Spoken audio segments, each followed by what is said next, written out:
Hello everybody, Peter Parks here from socialsecrets.com and welcome to this module here. This is about how to get your ads approved and the best practices to make this happen. So let's get into it.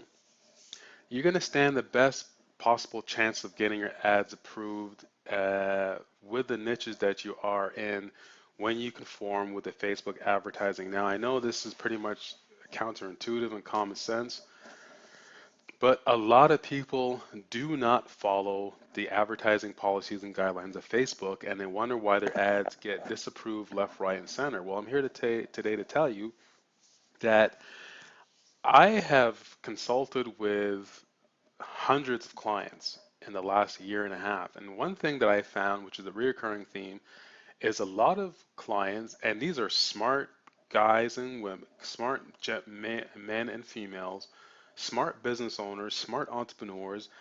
But when they get on the Facebook, they don't even look at the guidelines. They don't look at the advertising guidelines. They don't. They just start following what everybody else is doing, and then quickly they get their account shut down and they get their ads denied, and they wonder what the hell is going on. Well, you need to be able to do this. Too many people have bypassed the guidelines, and that's why they get their ads approved. If you just follow the simple directions, and let me recommend to you right now where to go. If you follow this link right here that you're looking at, you'll know exactly where to go. And please, if you just follow this one, if you don't follow anything else I tell you to do in this particular course, follow the guidelines, and you'll be able to see exactly what you can advertise in what particular niche, and just follow those guidelines. And about 95% of the time, if you do that, your ads will get approved. Also, one of the best practices, like again, I've said this before, if you're just starting out and you don't have a lot of account history and a lot of quality score and a lot of ad spend, you may not want to contact a Facebook rep right away because, again, 9 times out of 10, their philosophy is to drain your account dry. Their philosophy is to extract as much money as they possibly can out of you in ad spend because that's their job. So if you have a little bit of ad spend, you had a little bit of volume, you had a little bit of success, it's time for you to contact Facebook and ask for a rep, to get a rep, and start to ask them in a roundabout kind of way what you're going to do with your ads. So you never ever ever want to put your ads right away into Facebook. Once you start to build out your campaigns, Facebook monitors everything that you do. So rather than you doing that and rather than you getting your ads disapproved, it's always best once you get to that particular point to actually contact your Facebook rep and ask them in a roundabout kind of way, here's what I intend to do, here's the general niche that I like to get into, here's a kind of an outline of what my ad and my images are going to be, what are the chances of this getting approved? And 9 times out of 10, they'll let you know what you need to do. So my philosophy is very simple on this. When you're running Facebook ads, is would you let your grandmother or would you let your mother see the ads that you're running? Would you let them click on it? Or your son or your daughter, or your child? So if you can look at the ad that you've created and the ad funnel that you've created and you know that it's providing value and you could let your grandmother see it or your mom or your children, then you know what? Your ad's going to be able to run, no problem. Another thing you need to make sure, and I talked about this before in a previous module, you want to make sure your ad campaign is congruent all the way through. So not only does your ad make sense, but your headline makes sense, your ad image makes sense, your body copy makes sense. You actually put the proper ad campaign in your ad office in the back. So if your ad campaign is all about fitness, there's no sense you naming your campaign Jelly Bean. That's not going to cut it. That's going to actually affect some of your quality score. These are the higher level concepts that I'm teaching you when it comes to getting your ads approved. So everything has to make sense and it has to have a linear fashion and it has to be congruent. So from the ad, the headline, the image to your ad campaign, when somebody goes over to your landing page or your Facebook fan page, everything has to make sense. Your whole entire sales process has to be congruent and it has to make sense. Also, when you're building out your ad campaigns, you want to make sure you're building out your tight ad groups. Now, my recommendation, and I've been very successful at this, and my clients have been very successful at this, is you don't want to build, especially when you're starting out, you don't want to build more than 3 ads into a particular campaign. You want to make sure your ads are tightly targeted and tightly focused, because what's going to actually happen is, depending on what your daily budget is, if you have more than 3 ads in that campaign, and all of a sudden one of your ads start getting traffic and your other ads aren't getting traffic, let's say you have 7 ads in a particular campaign, and you notice that 1 or 2 of them are taking off, and, and 4 of them, they could be great ads, but they're not taking off. It's because you've used up all your ad budget in that particular ad campaign. So if your ad budget for the day is $50 and you've got 7 ads in that particular ad campaign, Facebook is going to take the top 1 or 2 ads, and that's where they're going to make their money. That's where they're going to drive the traffic to. So the rest of your ads, you don't even know if they're actually working or not. You don't even know how, if you can test them, because you're not getting any traffic to them. And that's the reason why, is because you squeezed out your ad budget and all those ads. All those ads for a $50 a day budget campaign has to spread out between 7 ads, and that's simply not going to happen. So another thing you need to do is, this sends up a kind of a red flag to Facebook, as well as this person doesn't know how to advertise, this person doesn't know what they're doing. So when it comes to the ad approval process, you don't want to have too many ads in a campaign. So again, I'm going to go over this one more time so that you understand this. If you're just starting out and you're a complete novice to Facebook advertising, you don't want to put more than 3 ads in a particular ad campaign. Matter of fact, how you should start out is, when I teach my clients, you should really start out with 2 ads in a particular campaign, because one ad is going to get split tested against the other ad. In a perfect world, after you've done that, you want to create 1 ad per campaign. That's it. And you want to have your daily budget set for that one particular ad, so that you know that you're going to get your entire ad spend is going to be devoted to that particular ad, so that you get the traffic that you need.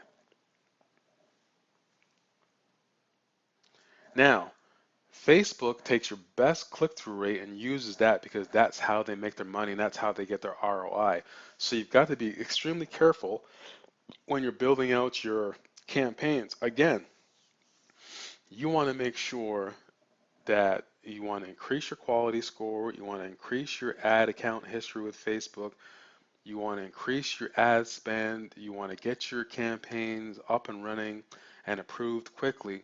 You want to make sure that when you have tightly targeted ad campaigns, you have 1 or 2 ad campaigns in, or sorry, 1 or 2 ads in that particular ad campaign, and you want to make sure that you have a good enough ad spend that you're going to get a decent amount of traffic driven to either ad. And then when you get a decent enough amount of traffic driven to that ad, you want to make sure that one ad is going to give you a good click-through rate. Once you get that ad that's giving you a good click-through rate, then you want to make sure that you start the split test against that ad, because now you want to get a better click-through rate.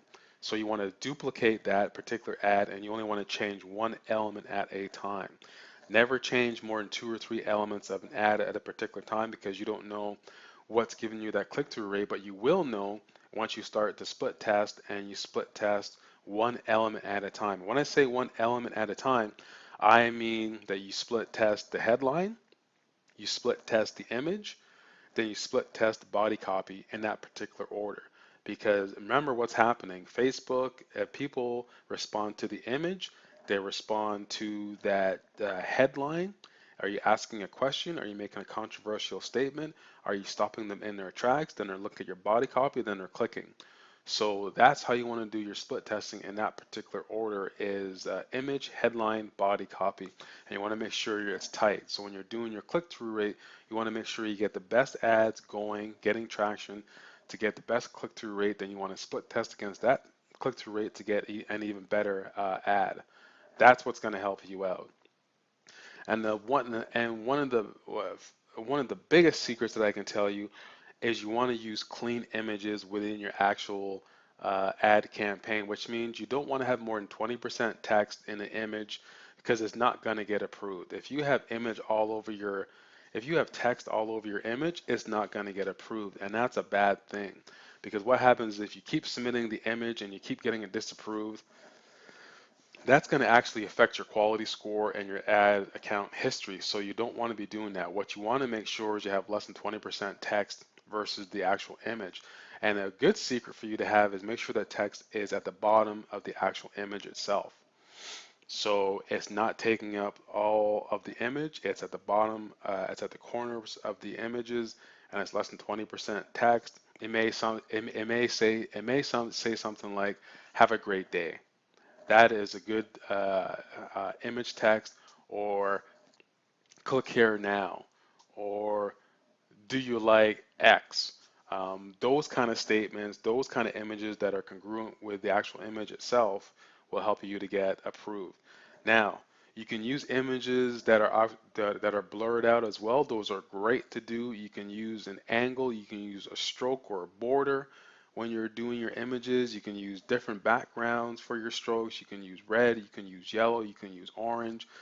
You have to be wary of the colors that you're using because the red border is going to stand out depending on the contrast of the color of your image, which is going to stand out to get attention. If you're using an orange border, you have to understand that orange signifies something. It stimulates the appetite. It hits the centers in the brain that stimulate the food. So that type of particular orange background may not work unless you're using it with a food image. And that's if when you're using the health markets, you're promoting something along, healthy recipes. That's a great actual image to use. So keep that in mind. And you want to use the different colors so they can contrast against the blue Facebook ecosystem. So that's it. And with the last thing that I'm going to show you is you always want to be asking a question in your ad. This is one of the greatest ways to get your ad approved because what you're actually doing is you're increasing the engagement factor, you're stopping your prospect and you're asking them a question. So what happens is the human brain is trained and cannot not answer a question. The human brain is trained to look at the question, analyze the question, and come up with some type of an answer in the back of their head. Whether they respond to it or not, it falls through the action. That's a totally, completely different story. But the human brain, the way it's set up is if you ask it a question, it subconsciously gets to work to look for an answer for that particular question. And that's a great way for you to engage with Facebook users is by asking them a question. So with that being said, I'm going to end this module. My name is Peter Parks from socialsecrets.com, and we're going to roll into the next module, which is going to be further how to get your ads approved. Take care. I'll see you in the next module.